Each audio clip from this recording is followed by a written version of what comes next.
Hey friends, this is Martin Wright from Argos Dog Training up here in cold Boston. It's like 3 degrees today. That's Fahrenheit.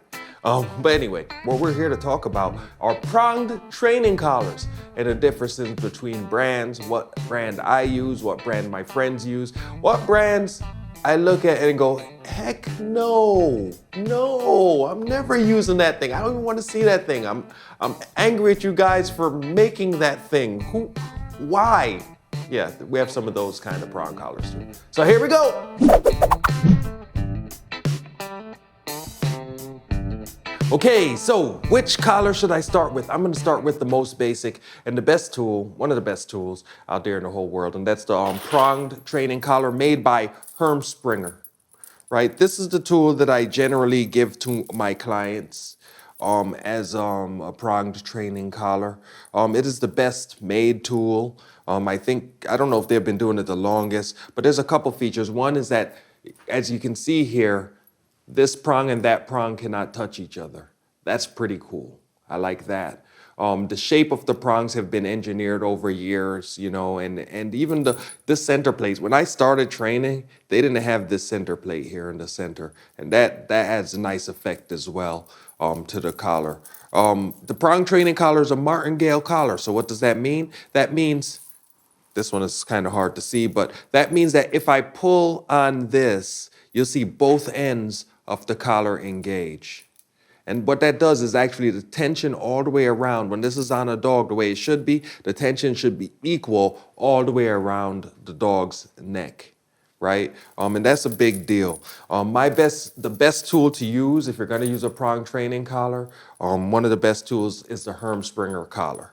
That's this one. Another thing that I like about this tool, and a lot of the prong training collars have it, is this sound. The fact that it makes that sound means that the dog, there's association there. As a matter of fact, if you have one of these tools and if you're really gentle with your hand, and I could feel this even through the leash, I could feel each and every one of those clicks as the chain slides. I could feel that, you know, so I could kind of feel things like that. And that gives me more information when I'm on the other end of the leash as to how much tension or pressure I'm putting on the dog, all right? We'll have to talk about tension and pressure in another video because, yeah, that's another thing. So that is what that is. Herm Sprenger, basic prong training collar, no bells and whistles, right? From there, we have another Herm Sprenger collar. This is also a Herm Sprenger collar, and it's basically the same.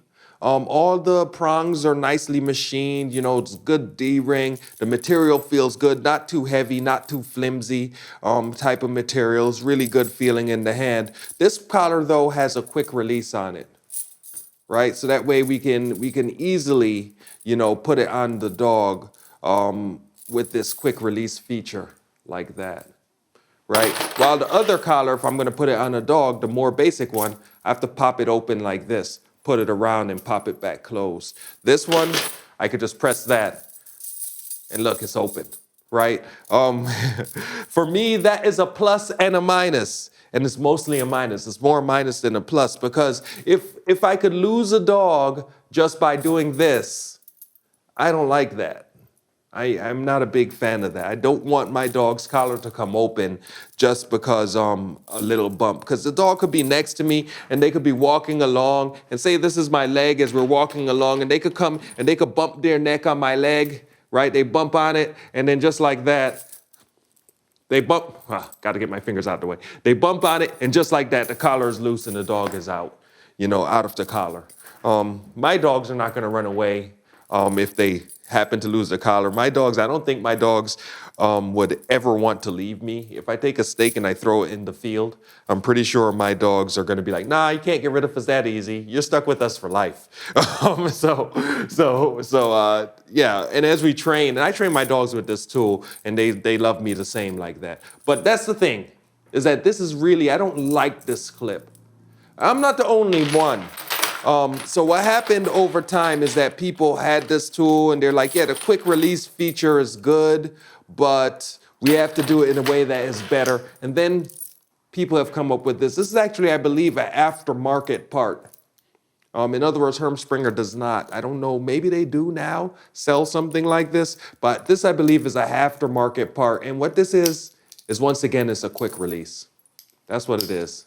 It's nice and easy, and the chances of it failing or being accidentally opened is a lot smaller than this guy here. All right, so if you're not able to just pop it apart, you know, look for something like that, and then you'll be able to pop it apart that way. Yay, that's really nice. Moving on from there, what is the other tool I want to talk about? Another good tool that I like is actually the Starmark collar. And that's this one here. It is a plastic pinch collar. This collar also has the martingale feature. You can see it's a little different. If I want to take this collar apart, I could take it apart from there. And it has one of these good trusty clips on it that we're not going to open accidentally, you know, so I could do that. And that is pretty cool. The thing that I don't like about this collar, the first thing I don't like about this collar is, look, you don't hear anything. It's quiet. So that means some of the sound association that we can make with the other collars, we cannot make with this collar. You know, it's going to be really quiet. Another thing that I don't really love about this collar is that all of these prongs can come together and they can pinch.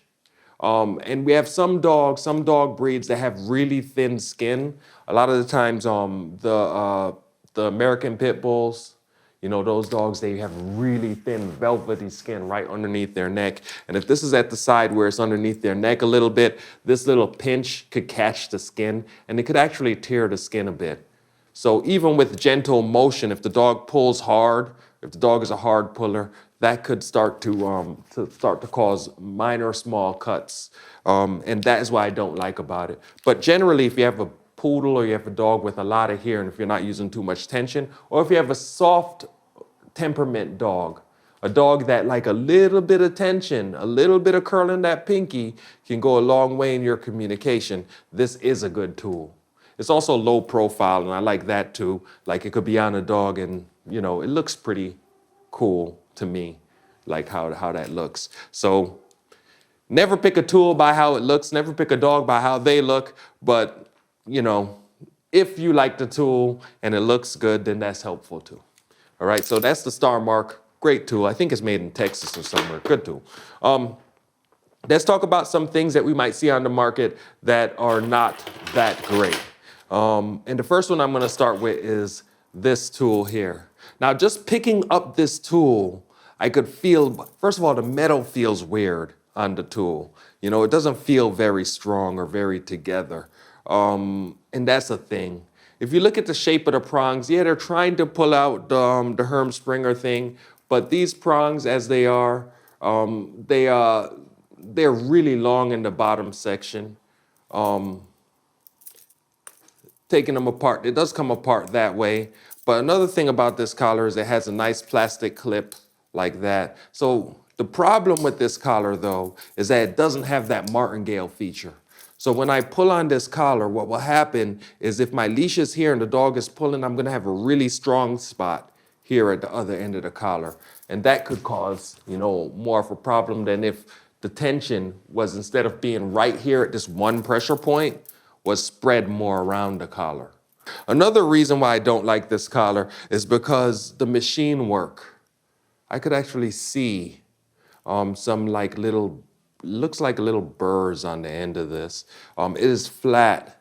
It is flat and it's not rounded well. While the Herm Sprenger collars, they come to a smooth, rounded, dome type tip. This comes to a flat tip, which means it's kind of like a cylinder, which means there could be sharp edges around the top of the cylinder, you know, right where the flat top ends. And that to me, I think it makes it a little less comfortable for the dog. All right. So if you get one, don't get this one, because this one doesn't have the martingale feature.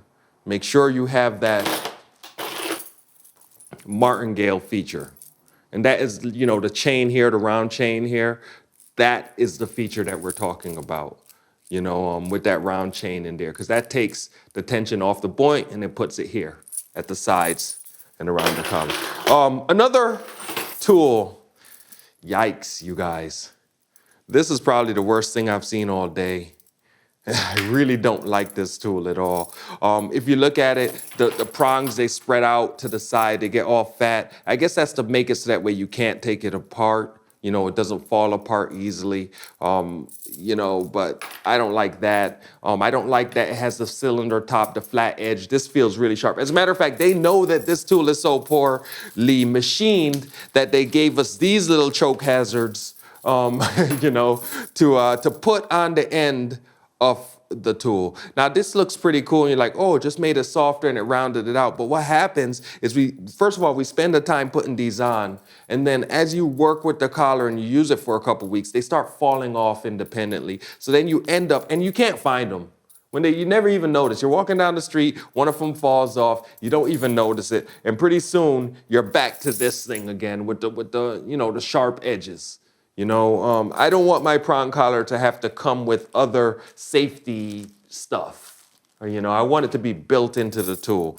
This tool, oh man, this is so hard. Just putting it on my hand and just feeling it like that, it really feels bad. But this tool also has that clip, the one that we talked about before, same kind of thing, where this one actually feels stronger, you know, than the Herm Sprenger one.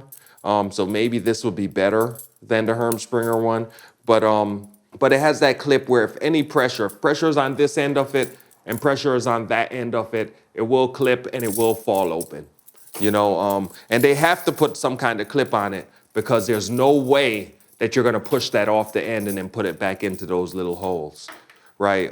There's no way it's gonna happen. See how it comes out wide here, right? You can't really push that apart. It's just too wide right there. All right. Another thing about this tool is instead of it having the prongs that go either side, and I'll show you what I mean, it only has the prongs that go one side. Now this is a development that Herm Sprenger made years ago. Oh, this thing is so annoying. This is a development that Herm Sprenger made a few years ago where you can see instead of the prongs going around so they're all facing the same way, they come from both sides and they go into that center plate, right? This guy, all the prongs are going the same way. And that's a pretty big deal too, because as I said, when the martingale feature engages, what happens is these two ends together pull in, and then because of this, the whole thing, it makes it so that way it is more unified pressure along the collar rather than even this would be with how this is. You can just feel this. It just doesn't feel good. It doesn't sound the same as a Herm Sprenger prong collar. So don't buy those. And this is just a small example of the tools out there. If it doesn't say Herm Sprenger on it, do not purchase it. If you do purchase a Herm Sprenger collar from, say, Amazon, and then you will be making sure that you purchase one that is not a knockoff. There are knockoff collars out there, and you want to make sure you don't get a fake, because they exist. I bought a bunch of them and had to return them. So if you're buying them online, make sure you buy it from somebody who you know will get you the right thing. And look at the details. You know, look at the details. We have the Herm Sprenger here, it's nice and small. We have Herm Sprenger name there, it's nice and small. We have Herm Sprenger here, it's nice and small. You know, those kind of things are going here, and it's nice and small. Those kind of things are gonna go a long way in making sure that you get the right tool. The Herm Sprenger collar does not have really wide prongs. If you see that, that's not a Herm Sprenger collar. And it says Sprenger here. It doesn't have the HS symbol on the center plate. So I hope this is helpful. Till next time, definitely keep watching, subscribe, hit the notification bell, check the description below for more links going to more fun places. Enjoy your day, enjoy your dog, enjoy your day, and keep training. And enjoy your dog.